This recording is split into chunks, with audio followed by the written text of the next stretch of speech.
So when the light dice dropped, I was kind of excited because I got bored of Vampire Survivor clones with, let's say, the first Vampire Survivors, the game itself. Yeah, I mean, I did play it a lot. And a lot of other Vampire Survivor clones. Way more than I'm proud to admit.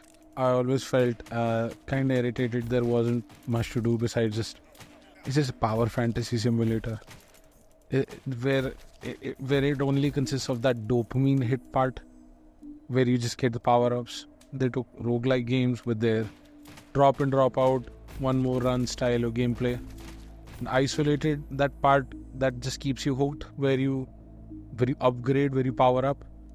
Kind of like watching anime fight scenes without any plot development, without any talking or context or who the characters are.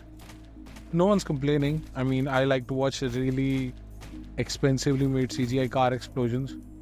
But how many of those can you go through before you get burnt out of the sheer brain rot that is any Fast and Furious movie or any one of those Michael Bay movies?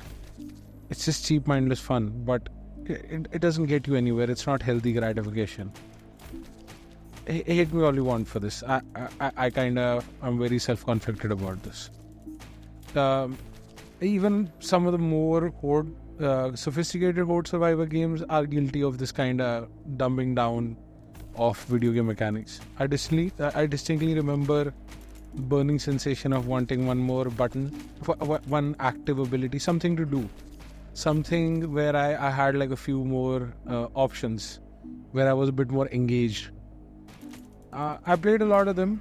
I mean, because they're cheap and they're just about as addictive as any really expensive game made for like $100 million or $300 million and with like 10 million concurrent players or something. You can compare it to all of the best AAA games, you know. Now there's AAA games to match up with that sort of thing. So you can buy. I mean, when they're on sale, you can buy 50 of those for the price of a Call of Duty. But I feel they could have done a lot more. And update after update and going through game from game, I wait for something, but it's just more flashy lights, more colorful explosions, more prop chains, more insane shit happening. There's a point after which it starts to kind of feel like some slop. And then I played this game when the demo dropped during the Steam Fest, and something clicked in my brain.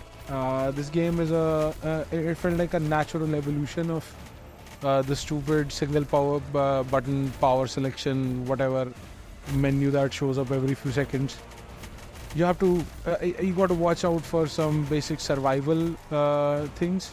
You have to watch out for your sanity. I mean, when you're playing brain rot games like 24/7, you have to. But sanity in this game, stamina. You have to watch out for the temperature. If you're too far away from a fire, you're gonna catch a cold, I guess.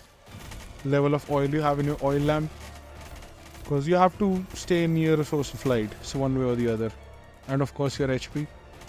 You're always on your toes, always making tough decisions, getting to the next campfire with seconds to spare, only to rest for a bit, maybe read a book, to restore some stamina, and then a blizzard might strike. And at no point in the game, you'll never have your full HP, you'll never have enough body heat. If you have your body heat, you probably drank a lot of alcohol, so you don't have accuracy or crit strike, which is very important, by the way. You're never at your baseline after the beginning of this game. You do get stronger. Death is not only at your heels. More often than not, it's licking the back of your knees. It's just, that's how close it is. Which is a strange expression, I understand actually. This is a weird segue, but this game is kind of scary. I guess I was playing it really late at night. It's at least it's survival horror. Give it that. Until you do some meta progression, it gets easier, because when you don't even know where the fires are gonna be. I was playing this game and I was kind of really logged in, and my dog kind of licked the back of my knees, and I was kind of shaken, and I haven't cut loose of that feeling that I associated with this playing of this game. I mean, it's not a game that is so complicated that would warrant this level of conversation. I know this video might seem redundant, but as far as Horde Survivor games are concerned, this game is the only real evolution in the genre so far. It's a hybrid of many different kinds. Is it a survivor? Is it a roguelike? Is it is a Horde Survivor? The beauty of this game is it kind of slows down Horde Survivor games, which is weird. I mean, you move virtually at the same pace as you do in Deep Rock Galactic, but Deep Rock Galactic, you kind of do get very powerful, at least offensively, and as far as your total HP is concerned. It adds like an actual survival element to it, like one of those sim sort of survival games. And I have reasons to like this game beyond just that meta like game development thing where it's pushing the envelope. If you must have noticed, indie games of late have been very derivative, or at least in how they progress and learn from other games. They are very iterative. Someone will make a kind of game and someone will add one mechanic to it, and they'll just declare it a whole new game, and that game will get 1 million likes as long as the media, the algorithm is kind of pushing that game, whether it's the Steam store or whatever. But Vampire Survivors, I mean, that was pretty organic. But these games, as soon as some game gets some hype, they're gonna make like 1 million slightly different renditions of it, which are often worse or not different enough to justify that many games, and they don't risk enough. Genshin Impact, for example, when Zelda dropped, there was 1 million of those games, and I got bored almost instantly. It kind of made it difficult for me to play even Zelda after it dropped. From what I can gather, Vampire, there have been like 30-40 Horde Survivor games that actually really did well.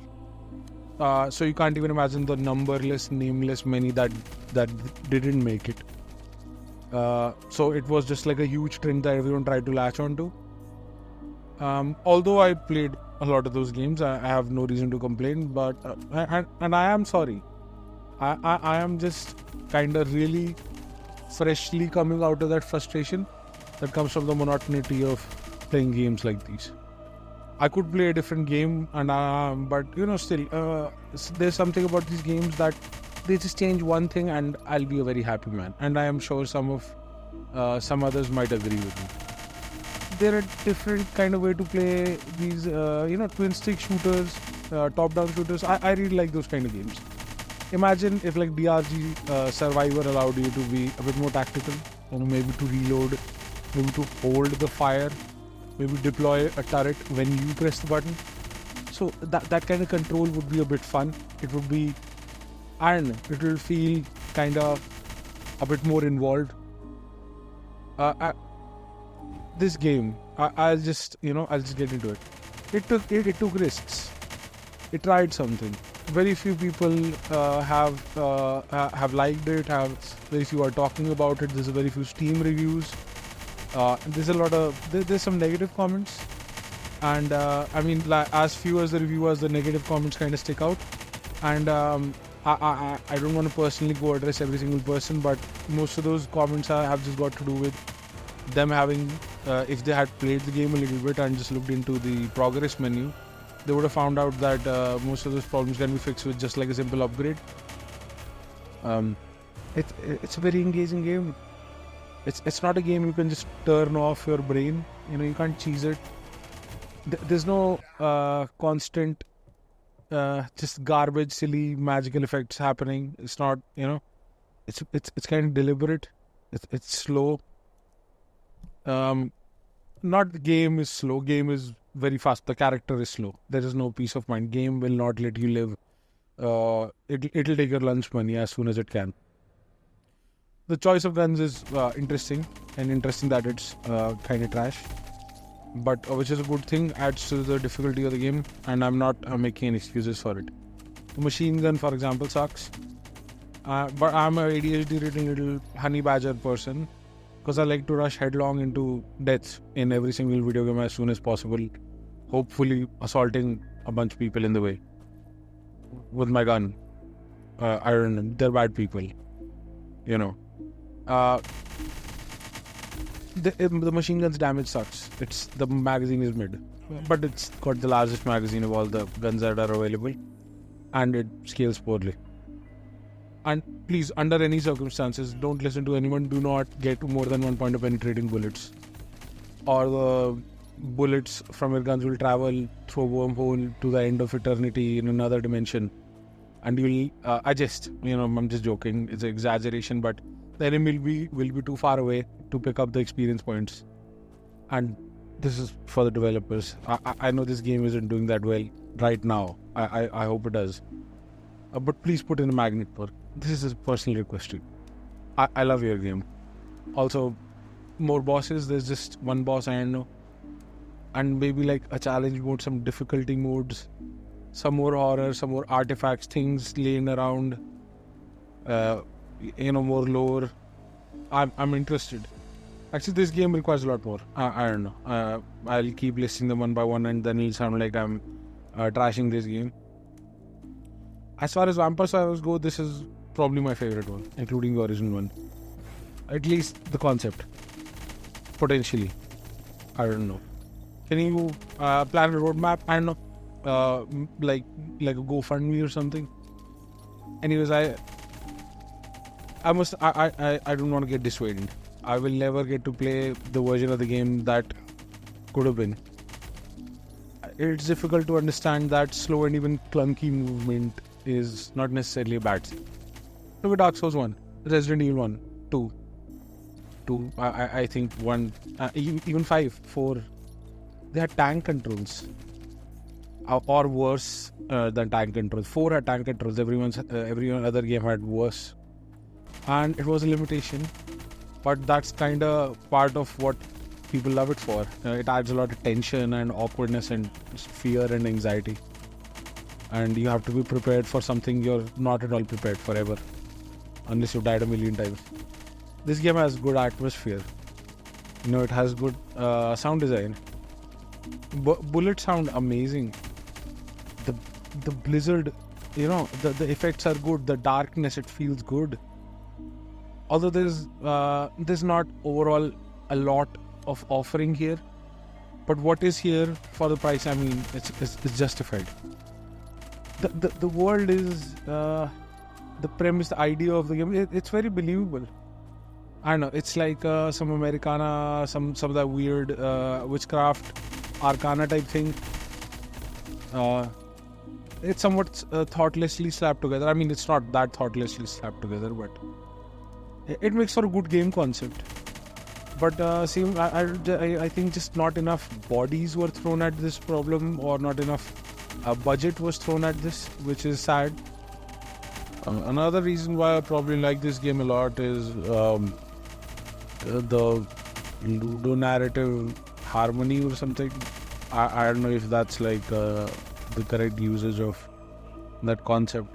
But what I mean is, you know how sanity, it's kind of like, it sort of mirrors how sanity works in real life.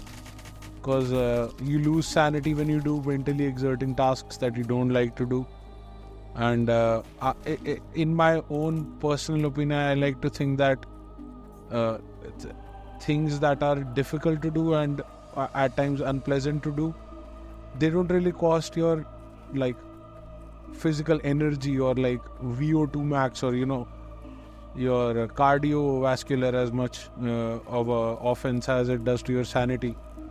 And you basically spend sanity to do quote-unquote favors for people, so you can get away with not caring about certain things that you have to in life.